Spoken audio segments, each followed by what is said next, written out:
آج مبارک پور کی سرزمین پر تحفظ ناموس لا رہے ہیں۔ کئی دہائیوں سے آپ کی سرزمین سے ناموس رسالت کی حفاظت کا بہت بڑا ذمہ اشرفیہ ادا کر رہا ہے۔ الجامعۃ الاشرفیہ ناموس رسالت کی حفاظت کا ایک بہت بڑا ذمہ لیے چل رہا ہے۔ یہاں سے نکلنے والا ہر عالم دین نبی کریم صلی اللہ تعالیٰ علیہ وسلم کے ناموس کی حفاظت ہی تو کر رہا ہے، چاہے وہ انگلینڈ کی سرزمین کی کسی بھی خطے میں ہو۔ یہ جامعہ اشرفیہ سے نکلنے والا مصباحی چراغ علم و دین لے کر لوگوں کے دلوں کو عشق رسول سے بھر رہا ہے اور ناموس رسالت کی حفاظت سکھا رہا ہے۔ آج کا استاد بھی بیٹھا ہوا ہے۔ سبحان اللہ۔ میرے عزیزوں، یہ ان بزرگوں کی خوشا چینی کی اور ان کے کفش برداری کی اللہ تبارک و تعالیٰ نے جو انعام کے طور میں قسمت عطا کی ہے، جو آپ کے سامنے ہے۔ میں چند باتیں عرض کرنا چاہوں گا۔ ناموس رسالت کیا چیز ہے؟ شاید یہ آج کے دور میں سمجھ آ جائے تو میرے عزیزوں، سارے مسائل کا حل ہمارا اسی بات پہ ہے۔ سارے مسائل کا حل اسی بات پر ہے۔ ہم بہت سالوں سے تقریر کر رہے ہیں اور دیکھتے ہیں جہاں جاتے ہیں لوگ ہم سے یہی کہتے ہیں، یہاں نشہ عام ہے، نشہ پر کچھ بول دیں، یہاں بے پردگی ہے، بے پردگی کے متعلق کچھ بتا دیں، جہالت بہت زیادہ ہے، یہاں اس پر بھی بول دیں، یہاں پر بدماشی بہت زیادہ ہے، لوگوں کے نوجوانوں کی عیاشیاں زیادہ ہیں، اس پر بول دیں۔ ہزاروں مسائل ہیں ہماری امت کے، کن کن باتوں پر گفتگو کی جائے اور کس کس عنوان پر خطاب کیا جائے۔ میں نے بہت قریب سے دیکھا، شراب پر بولو، نشہ پر بولو، بے پردگی پر بولو، جہالت کے متعلق بولو، یہ اتنے مسائل ہیں کہ ان کا شمار ممکن نہیں ہے۔ ہر ایک مسئلہ اپنے اندر ایک بہت بڑی اہمیت رکھتا ہے جو امت کے بگاڑ کا سبب بنتا ہے۔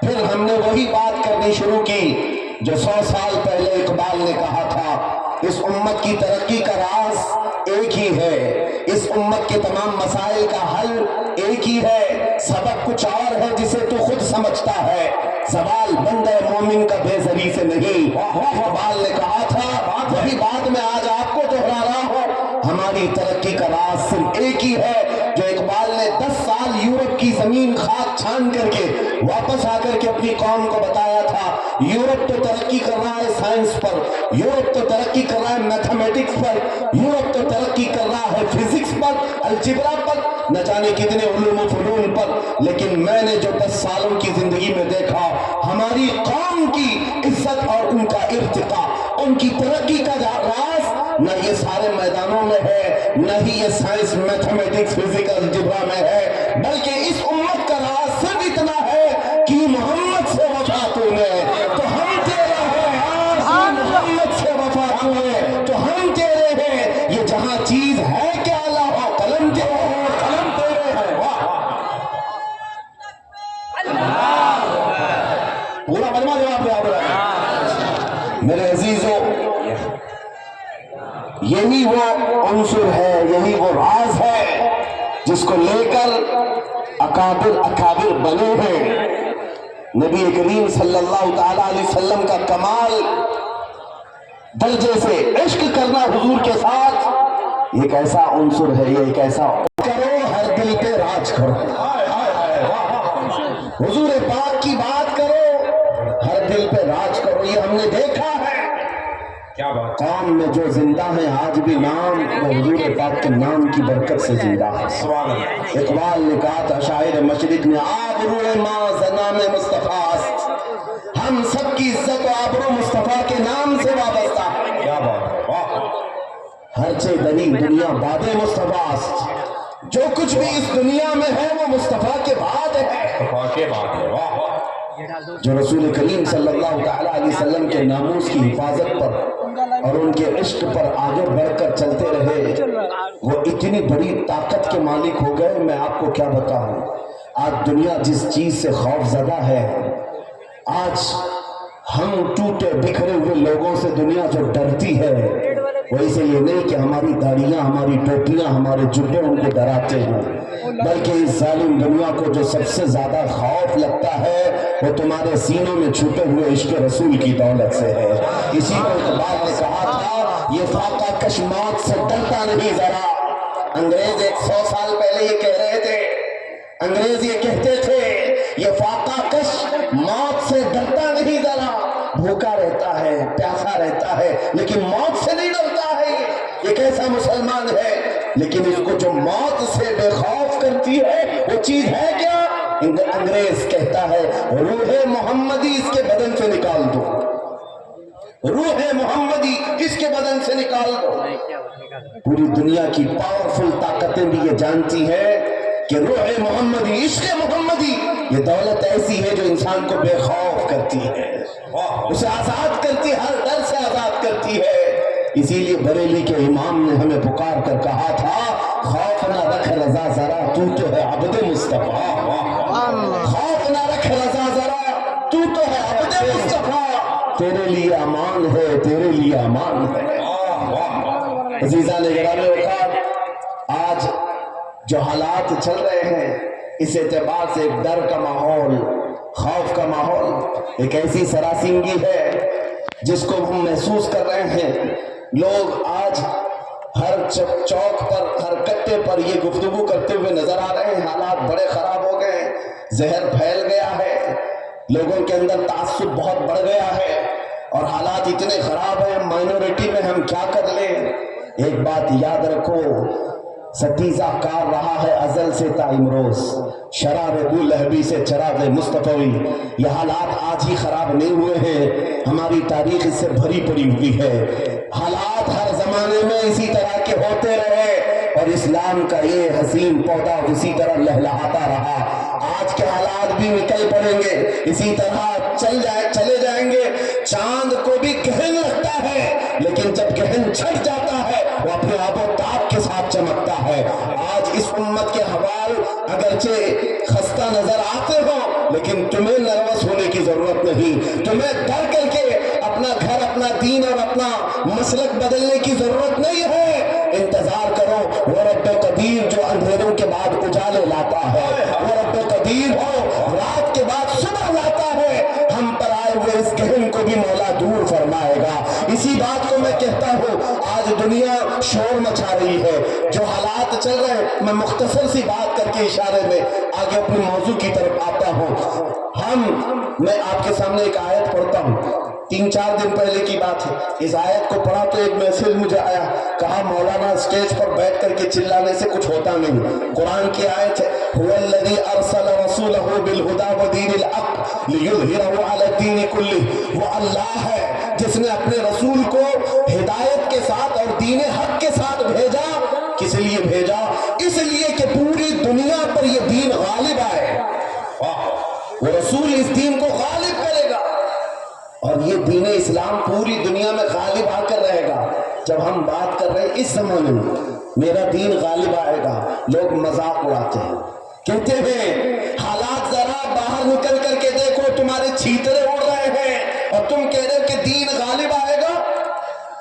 سیریا کی اینٹ سے اینٹ بجا دی، عراق کے میدانوں کو قبرستانوں میں بدل دیا گیا، یمن کی پورے گھر تہس نہس ہیں، غزہ کی اس سرزمین پر چھوٹے چھوٹے سے بچوں کے ٹکڑے اڑا دیے جاتے ہیں، پھر بھی مولانا اسٹیج پر بیٹھ کر کہہ رہا ہوں میرا دین غالب آئے گا۔ لوگوں کان کھول کر سن لو، اس سے برے حالات بھی ہو جائیں تب بھی میں کہوں گا میرا دین غالب آئے گا، اس لیے نہیں کہ یہ میرے پیٹ کی بات ہے بلکہ کائنات کے خالق کی بات ہے۔ سبحان اللہ، رب ذوالجلال نے فرمایا اور یہ ہو کر رہے گا، دین غالب آئے گا۔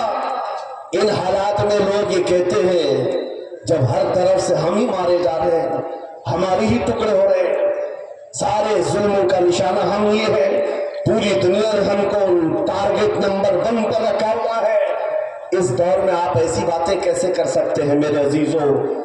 آپ کو میں اسی ڈر سے نکالنا چاہتا ہوں، اسی خوف سے نکالنا چاہتا ہوں۔ اور آپ کو پتا ہے ہم نئے انداز کے یہ سارے حالات دیکھنے والی قوم سے تعلق نہیں رکھتے، ہم تو اس قوم سے تعلق رکھتے ہیں جہاں 14 صدیوں سے ہمارے بڑوں نے ہمیں کربلا کی داستانیں سنائی.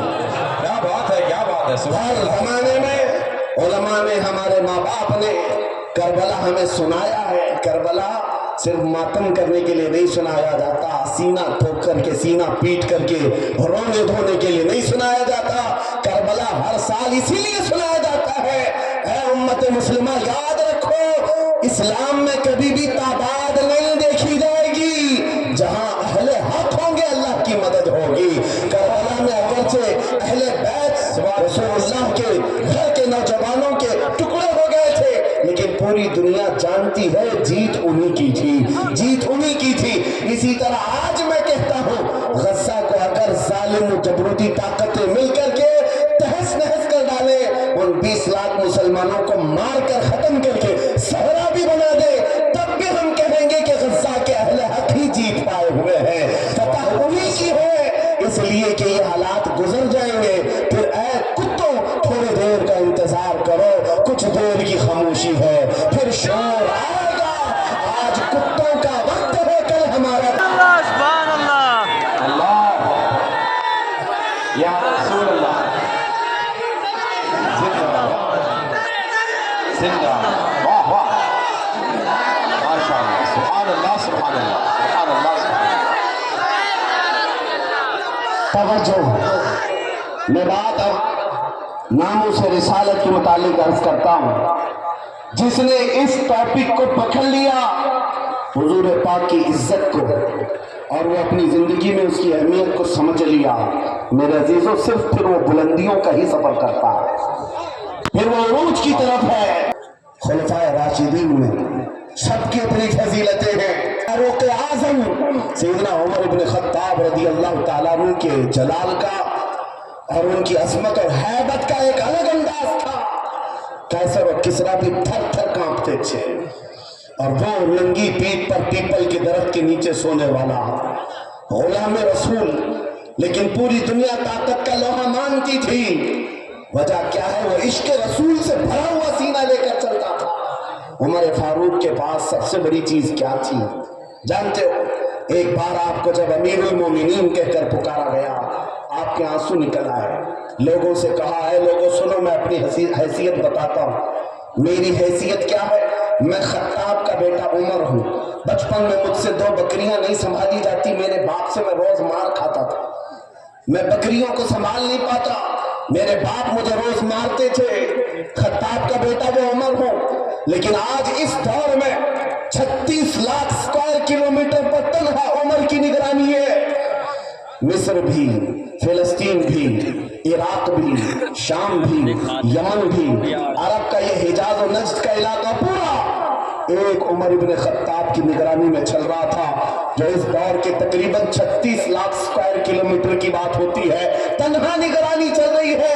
لیکن اس عمر ابن خطاب نے یہ نہیں کہا یہ میں نے اپنے طاقت کے بلبوتے تم پر حکمرانی قائم کی ہے، میں اپنے عدل کے بلبوتے تم پر اس حکمرانی کا تخت بچھایا ہے. نہیں، لوگوں سے کہا کہ اے لوگوں، یہ جو آج مجھے حیثیت ملی ہے اس لیے نہیں کہ خطاب کا بیٹا عمر ہوں، اس لیے کہ محمد عربی کا غلام عمر. سبحان اللہ، سبحان اللہ. اپنی نسبت جب حضور سے مضبوط کرے، دنیا اس کی طاقت کا لوہا مانتی ہے. ناموس رسالت کی حفاظت پر جو آئے ہیں میدان میں، اللہ کریم نے ان کے بازوؤں کو طاقت بخشی ہے، اور کفار و مشرکین کے سینوں میں ان کا رعب ڈال دیتا ہے. یہ تاریخ کی سچائیاں بتاتی ہیں. آپ کو پتا ہے سیدنا عمر فاروق رضی اللہ تعالیٰ عنہ کا یہ عظیم خلافت کا زمانہ، ان کے متعلق جو لکھا گیا آج بھی موجود ہے. سینکڑوں میل دور رہنے والے کفار و مشرکین کی فوجیں صرف ان کے نام سے کانپتی تھی، ڈرتی تھی. یہی منصر، یہی وصف میں آپ کہتا ہوں کہ وہ ناموس رسالت کی حفاظت اور عشق رسول سے بھرا ہوا سینہ لے کر چلو، یہ اس زمانے کا نہیں، ہر زمانے کا سب سے بڑا ہتھیار ہے، سب سے بڑا ہتھیار ہے. لوگ آج یہ کہتے ہیں، بعض لوگ جو میرے ساتھ ہر جلسے میں انویسٹیگیشن کرتے بھی رہتے ہیں، ہر جگہ چلتے رہتے ہیں، کئی مرتبہ ہمارے علاقے میں بھی آئے اور وہ بار بار ہم سے یہ انویسٹیگیشن کرتے ہیں، آپ چاہتے کیا ہندوستان میں؟ جہاں جا رہے ہو یہ پورے مجمع کو جمع کر رہے ہو اور جذبے میں اور ان کو جوش دلا کر کھڑا کر رہے ہو، کیا چاہتے ہو؟ ان کو شاید ایسا لگتا ہوگا کوئی بہت بڑی ایسی تنظیم بنا رہے ہیں